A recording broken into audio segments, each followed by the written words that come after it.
Samajwadi party की मान्यता समाप्त करने के लिए सुप्रीम कोर्ट में जनहित याचिका दाखिल की गई है। बीजेपी नेता और वकील अश्वनी उपाध्याय ने यह याचिका दाखिल की है। याचिका में कहा गया है कि समाजवादी पार्टी ने कैराना में गैंगस्टर नाहिद हसन को टिकट देकर सुप्रीम कोर्ट के दिशा निर्देश का उल्लंघन किया है। ये यहां पर बड़ी खबर आ रही है। अश्वनी उपाध्याय ने यहां पर यह याचिका दाखिल की है। समाजवादी पार्टी की मान्यता खत्म करने की, समाप्त करने की याचिका दाखिल की गई है। सुप्रीम कोर्ट में याचिका दाखिल की गई है। बड़ी खबर इस वक्त की, सुप्रीम कोर्ट में याचिका दाखिल की गई है। अश्वनी उपाध्याय ने याचिका दाखिल की है सुप्रीम कोर्ट में, जिसके बारे में हम आपको अपडेट दे रहे हैं। इसमें कहा गया है समाजवादी पार्टी की जो मान्यता है उसको यहां पर खत्म किया जाए। अश्वनी उपाध्याय ने यहां पर यह याचिका दाखिल की है। उसमें जिक्र किया गया है कि समाजवादी पार्टी ने कैराना में एक गैंगस्टर नाहिद हसन को टिकट देकर सुप्रीम कोर्ट के दिशा निर्देश का उल्लंघन किया है। इसको लेकर यह याचिका दायर की गई है।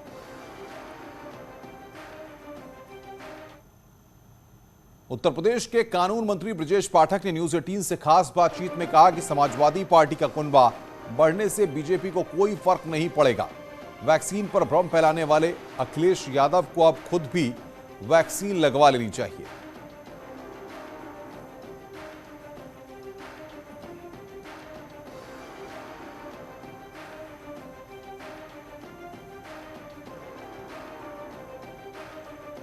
चुनाव की बेला आई तो तमाम आरोपों और प्रत्यारोपों का दौर भी शुरू हो गया। अखिलेश यादव ने कहा कि अब उनके पास बीजेपी के नेताओं के लिए जगह नहीं है, उन्होंने दरवाजे बंद कर दिए। हमारे साथ ब्रजेश पाठक जी हैं जो यहाँ के लॉ मिनिस्टर हैं, उनसे बात करते हैं। ये बताइए, अखिलेश यादव ये कह करके क्या मैसेज देना चाहते हैं कि बीजेपी के लिए अब रास्ते बंद है? मतलब बहुत सारे लोगों को ले लिया है।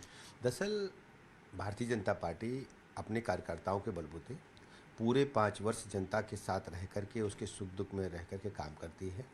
हमारी केंद्र की सरकार, हमारी प्रदेश की सरकार ने जो जनहित के काम किए हैं, उस वजह से जनता भारतीय जनता पार्टी को अपना आशीर्वाद दे रही है और हम पिछली बार से भी अधिक सीटें जीत करके प्रचंड बहुमत की सरकार बनाएंगे। जबकि समाजवादी पार्टी के मुखिया केवल जैसे एक परीक्षार्थी वर्ष भर न पढ़ करके केवल दूसरों के सहारे परीक्षा पास करना चाहते, उस प्रकार का कार्य वो कर रहे हैं। इस बार के आम चुनाव में जनता उन्हें चौथी बार बुरी तरह नकारेगी। 2014, 2017, 2019 और 2022 में वो बुरी तरह से फ्लॉप साबित होगी। अभी उन्होंने जब ज्वाइनिंग कराई तो बड़ी कंट्रोवर्सी इस पर भी हो गई कि तमाम मुकदमा भी दर्ज हो गया और सोशल डिस्टेंसिंग का पालन नहीं किया। 1 साल वैक्सीनेशन का पूरा हुआ है, क्या आप अखिलेश यादव से कुछ कहना चाहेंगे? कि उत्तर प्रदेश के हमारे समाजवादी पार्टी के मुखिया ने कोरोना वैक्सीन के बारे में लोगों को गुमराह किया, कहा यह भाजपा की वैक्सीन है। आज जबकि कोरोना वैक्सीन के कारण ही हम तीसरी लहर को नाकाम करने में सफल हो रहे हैं और उन्होंने नहीं लगवाई, उनके पिताजी ने जाकर के लगवा लिया और डिम्पल भाभी ने भी लगवा लिया, मुझे पता चला है।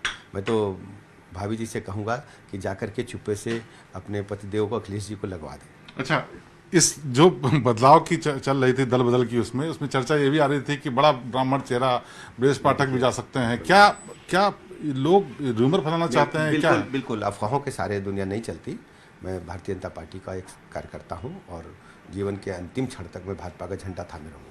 शिवपाल यादव जिस तरीके से पहले बड़े मुखर होकर के बोल रहे थे कि उनको पार्टी में हिस्सा चाहिए, गठबंधन करेंगे, अब वो ये कहते हुए नजर आ रहे हैं कि जो भी फैसला हो जाएगा अखिलेश के साथ हम चले जाएंगे।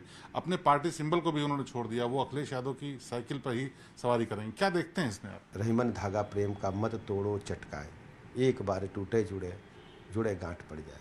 तो वो कभी गांठ, यानी वो गांठ दूर नहीं होने वाली है। दरअसल वो रहीमदास जी ने ऐसा कहा है।